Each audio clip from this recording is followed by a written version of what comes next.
Right. I used to work for a compost manufacturer about 2 years ago before they made me redundant.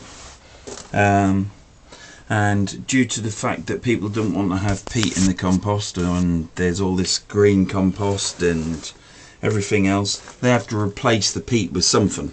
So what they started to do, or what they were doing, was using green waste, which if you take green waste from a park, it's everything from grass clippings, leaves, bits of plant, condoms, syringes, crisp packets, Coke cans, you name it, that's green waste.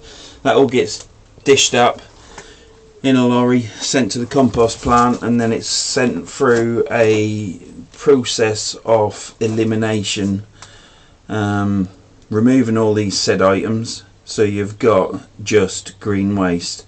And that product is then washed and then gone through a very cold place high up in the air, where it's actually picked by human hands for anything that has been missed by magnets or whatever, and that's then discarded, and then it's gone through another wash, and then it's crunched up, chewed up by heavy machinery, and then eventually put into a bag. I was speaking to a technical bloke that used to work for this company, and he said the main problem that they've got with green waste is the fact that if you put it in a pile in the yard, which they had many piles in the yard doing experiments, it used to reduce in size, i.e. it used to rot down and disappear. So they used to spray all sorts of things over it to try and slow down the rotting. My cat's just seen something, but we'll probably have a fight. And the last time I spoke to him, one of the things that they were spraying on was Dre's fluid at a percentage, just to try and stop the stuff from rotting away. The other thing they put in compost is tree bark and branches and stuff like that, and sometimes up to huge branches will get stuck in, more than 50 mil in diameter, and again it's put through the plant, crunched up, chewed up, and into a small size where you find twigs, or you might find a great big stick. So all these items are added into compost now to make call it green and whatever, and there you go. But the problem with it is, if you put a piece of wood in your garden in a damp area, after a while you'll lift it up and there'll be all this white fungus underneath where it's rotten the wood, and this is what you find in a bag of compost. You can see all that white in there, can't you? So basically this compost here is very, very woody, and it's just reducing in size and rotting away. You can even see it on the side of the bag here. That's what you'll find underneath your bit of wood if you chuck it in the garden. This white is all dry now, it's probably dead, I don't know, but that's what compost is now. You can see it there, disturbed that, still growing here. Look at all that. So you'll buy a bag of compost, you want to be using it, especially if it's got a lot of fibrous, as you can see. That'll have coir in it, that'll have wood bark in it, everything that rots. So for all those people that chuck compost in their allotment to build it up and make it good, it's only good for so long, because it'll just rot away. So you might as well, instead of paying money on a bag of compost to chuck in your allotment, save your compost for your pot plants and find some bloody horse manure somewhere for nothing and chuck that in your allotment, because at least if that rots away it's putting something in. Look at this here. See? The good thing about this compost to me is it was free. I've got numerous bags, and I shall still use that even though it's like that, because the pennies on the dole don't stretch to a new bag of compost. So I'm afraid to say I need to use my old stuff, and I'll enrich that up with some pellets and grow more and get something grown in it, and I'll see how the plants fare. Probably be alright. But if I was to leave it in that bag, it'd just rot away and rot away till nothing. There was nothing left. period of time. Can't be good for the plants, but you can see all the bark in there. Look at it. Bits of stick and stuff. It's quite small really. This is probably a bit of wood there.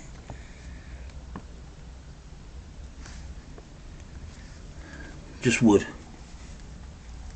If that was actual compost in there, i.e. a peat-based compost or something like that, whether it's politically correct or not, it would still be in the bag. It's done all it's rotten and it's a commodity. But there you go. That's green waste, bark and everything else that goes into compost.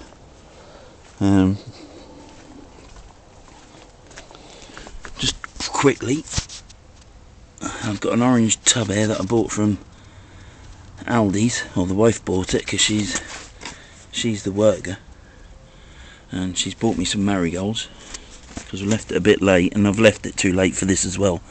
But that's my bumblebee nest. I've got a plastic tray, chicken mesh in there, straw to go in, and a pot upside down with the rim. That's frost damage, and I just thought I'll do that. And I've just got a piece of slate that I got from the Lake District. I found that. This piece of slate I found possibly 50 feet away from the house that it had blown off, and it had blown off and landed, so I stuck it in my van. Nice little memento. And slate off at the Lake District, roof and cap and tile from the top of my house. So what happens in the Lake District happens in Lincolnshire. And yeah, that's my bumblebee. Let's put the straw in it. We'll see what happened. What else have I got around here? A fig tree coming into life. Won't get any figs on it. I've removed the stingy nettle from my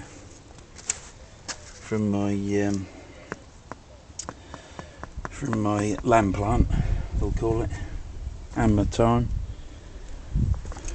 God, how can I forget what that's called?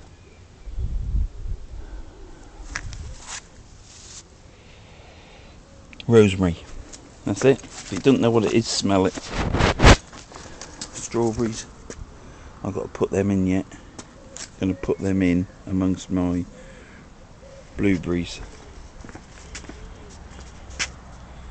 which I've moved all about. I've dug the raspberries out of there and I've spread my blueberries about so they get more sunlight. It's a bit shady around here till dinner time. There you go. Anyhow, that's a quick one on compost. Ugh, more water down my neck. That's a quick one on compost.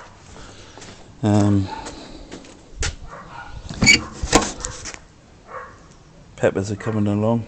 These are my orange bell peppers from the Real Seed Company.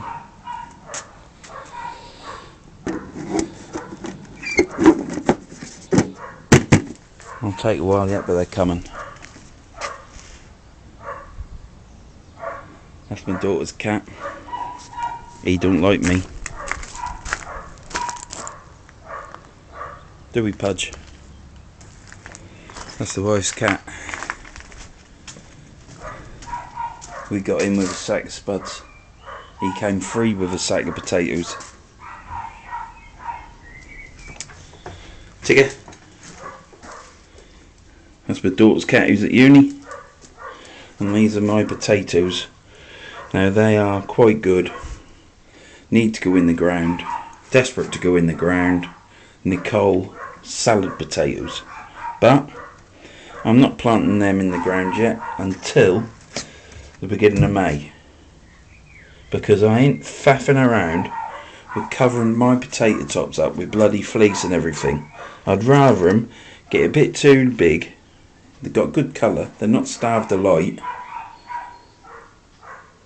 Yeah, I'd rather let them get a little bit extreme rather than keep covering up. So that's the way it is. I'll go in soon. Stop licking stuff, boy. Anyhow, that's me. I'm signing off now. Thank you for subscribing. My views are going up. Just need a few more subscribers. And everything's good. Well then, thank you very much. Oh, hang on.